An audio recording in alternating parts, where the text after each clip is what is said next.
There's no feeling more intense than starting over.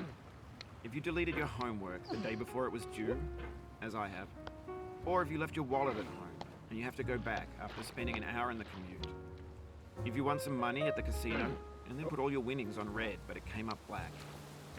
If you got your best shirt dry cleaned before a wedding and then immediately dropped the food on it. If you won an argument with a friend and then later discovered that they just returned to their original view.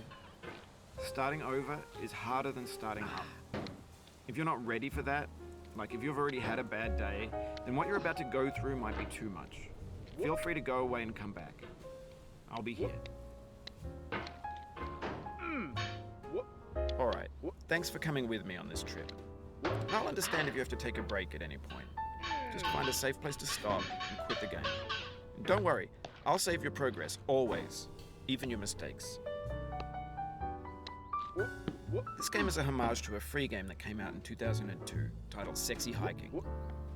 The author of that game was Jazzuo, a mysterious Czech designer who was known at the time as the father of B games.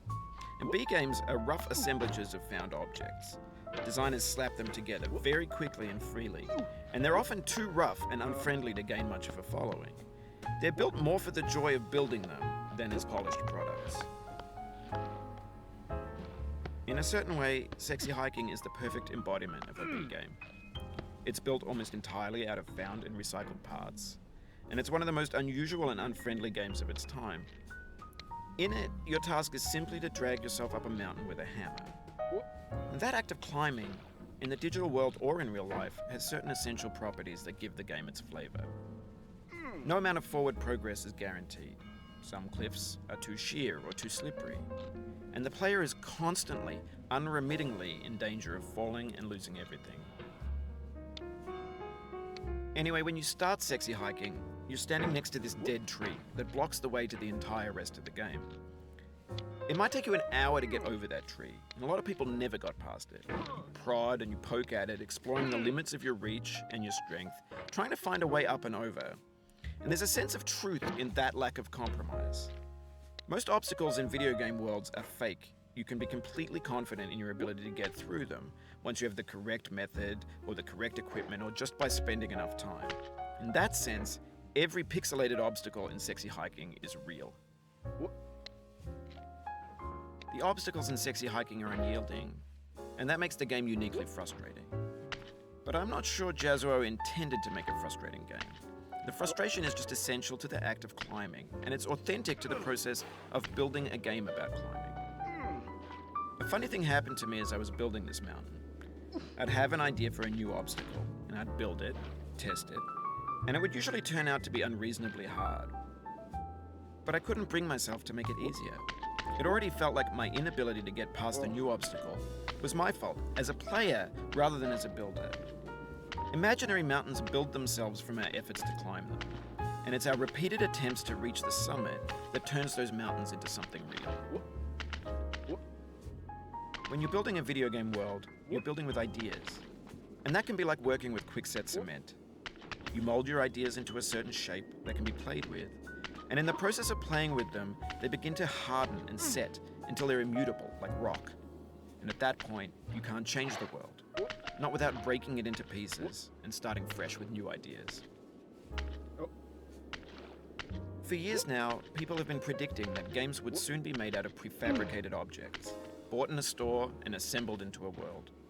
And for the most part, that hasn't happened, because the objects in the stores are trash. I don't mean they look bad or that they're badly made, although a lot of them are. I mean they're trash in the way that food becomes trash as soon as you put it in the sink. Things are made to be consumed and used in a certain context, and once the moment is gone, they transform into garbage. In the context of technology, those moments pass by in seconds. Over time, we've poured more and more refuse into this vast digital landfill that we call the internet. It now vastly outnumbers and outweighs the things that are fresh and untainted and unused. When everything around us is cultural trash, trash becomes the new medium, the lingua franca of the digital age. And you can build culture out of trash, but only trash culture. B games, B movies, B music, B philosophy. Maybe this is what digital culture is. A monstrous mountain of trash, the ash heap of creativity's fountain. A landfill with everything we ever thought of in it. Grand, infinite, and unsorted. There's 3D models of breakfast, Gen X's fanfic novels, Scan magazines, green screen Shia LaBeouf, banned snuff scenes on LiveLeak. Facebook's got lifelike bots with unbranded adverts and candid shots of Kanye and Taylor Swift mashups, car crash epic failed GIFs, Russian dashcam vids, discussions of McRibs, discarded, forgotten, unrecycled, muddled, rotten, untitled. Everything's fresh for about 6 seconds, until some newer thing beckons, and we hit refresh. And there's years of persevering, disappearing into the pile, out of style, out of sight. In this context, it's tempting to make friendly content that's gentle, that lets you churn through it but not earn it. Why make something demanding if it just gets piled up in the landfill, filed in with the bland things? When games were new, they wanted a lot from you. Daunting you, taunting you, resetting and delaying you. Players played stoically. Now everyone's turned off by that. They want to burn through it quickly, a quick fix for the fickle, some tricks for the